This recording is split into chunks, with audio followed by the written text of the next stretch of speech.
Hello friends, ಇವತ್ತೊಂದೊಳ್ಳೆ gravy ಹೇಳ್ಕೊಡ್ತೀನಿ. ನೀವು ನಾಳೆ ಪೂರಿ ಮಾಡಿದರೆ ಏನು ಗ್ರೇವಿ ಮಾಡೋದು ಅಂತ ಯೋಚನೆ ಮಾಡ್ತಿರ್ತೀರಾ. ಈ ಗ್ರೇವಿ ಟ್ರೈ ಮಾಡಿ, ಪೂರಿ ಜೊತೆ ಸಖತ್ತಾಗಿರುತ್ತೆ. ಬನ್ನಿ ಹೇಳ್ಕೊಡ್ತೀನಿ. ಬಾಯಲ್ಲಿ ನೀರು ಬರುವಷ್ಟು ರುಚಿಯಾಗಿರುತ್ತೆ ಫ್ರೆಂಡ್ಸ್.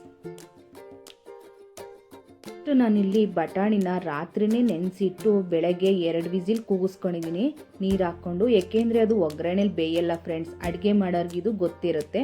ಹಾಗಾಗಿ ಹೊಸಬ್ರು ಯಾರಾದರೂ ಮಾಡ್ತಾಯಿದ್ರೆ ಫಸ್ಟು ಅದನ್ನು 2 ವಿಸಿಲ್ ಕೂಗಿಸ್ಕೊಳ್ಳಿ ಬಟಾಣಿನ. ಮತ್ತು ಆಲೂಗೆಡ್ಡೆನೂ ಅಷ್ಟೇ ಫಸ್ಟೇ ಬೇಯಿಸ್ಕೊಂಡು ಇಟ್ಕೊಳ್ಳಿ. ಈಗ ಬನ್ನಿ ಹೇಗೆ ಮಾಡೋದು ಅಂತ ತೋರಿಸ್ತೀನಿ. ಈಗ ಹೆಚ್ಚಿಟ್ಟಿರುವಂಥ ಟೊಮೊಟೊ, ಕೊತ್ತಂಬರಿ ಸೊಪ್ಪು, ಈರುಳ್ಳಿ, ಬೇಯಿಸಿಟ್ಟಿರುವಂಥ ಬಟಾಣಿ, ಬೇಯಿಸಿರೋ ಆಲೂಗೆಡ್ಡೆ. ಈಗ ಒಂದು ಮಿಕ್ಸಿ ಜಾರ್ಗೆ ಚಕ್ಕೆ ಹಾಕ್ಕೊಳ್ಳಿ. ರುಬ್ಬೋದಕ್ಕೆ ಟೊಮೊಟೊ ಮತ್ತು ಕೊತ್ತಂಬರಿ ಸೊಪ್ಪು, ಈರುಳ್ಳಿ ಇಷ್ಟು ಹಾಕ್ಕೊಂಡು ರುಬ್ಕೊಳ್ಳಿ ಫ್ರೆಂಡ್ಸ್. ಈಗ ರುಬ್ಬಿಟ್ಕೊಂಡಾದ್ಮೇಲೆ 1 ಪ್ಲೇಟ್ಗೆ ಆಲೂಗೆಡ್ಡೆ ಇಟ್ಕೊಂಡು ಅದನ್ನು ಸಣ್ಣ ಕಟ್ ಮಾಡ್ಕೋಬೇಕು ಫ್ರೆಂಡ್ಸ್. ಯಾಕೆ ಅಂತಂದರೆ ಒಗ್ಗರಣೆಗೆ ಹಾಕೋದಕ್ಕೆ ಸಣ್ಣ ಕಟ್ ಮಾಡ್ಕೊಂಡು ಒಂದು ಬಾಣಲಿಗೆ ಎಣ್ಣೆ ಹಾಕಿ 2 ಸ್ಪೂನ್ ಎಣ್ಣೆ ಹಾಕ್ತಾಯಿದ್ದೀನಿ ನಾನು.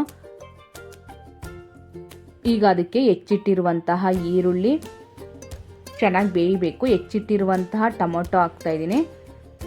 ಚೆನ್ನಾಗಿ ಒಗ್ಗರಣೆಯಲ್ಲಿ ಬೇಯಬೇಕು. ಈಗ ನೆನೆಸಿ ಬೇಯಿಸಿಟ್ಟಿರುವಂಥ ಬಟಾಣಿ ಹಾಕಿ ಫ್ರೆಂಡ್ಸ್. ಟೊಮೊಟೊ ಈರುಳ್ಳಿ ಜೊತೆ ಬಟಾಣಿನ ಚೆನ್ನಾಗಿ ಫ್ರೈ ಮಾಡಬೇಕು. ಈಗ ಚೆನ್ನಾಗಿ ಫ್ರೈ ಆಗಿದೆ. ಈಗ ಕಟ್ ಮಾಡಿಟ್ಟಂತಹ ಆಲೂಗೆಡ್ಡೆ ಹಾಕೋಣ.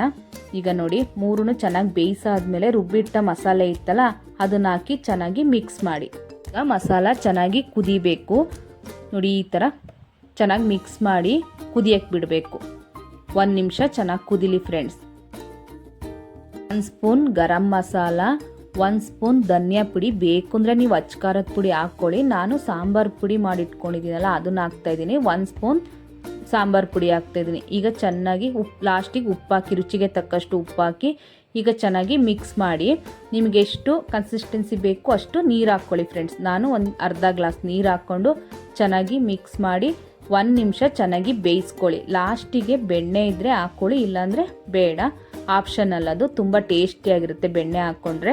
ಈಗ ನೋಡಿ ಎಷ್ಟು ಚೆನ್ನಾಗಾಗಿದೆ. ಲಾಸ್ಟಿಗೆ ಕೊತ್ತಂಬರಿ ಸೊಪ್ಪು ಹಾಕಿ ಫ್ರೆಂಡ್ಸ್.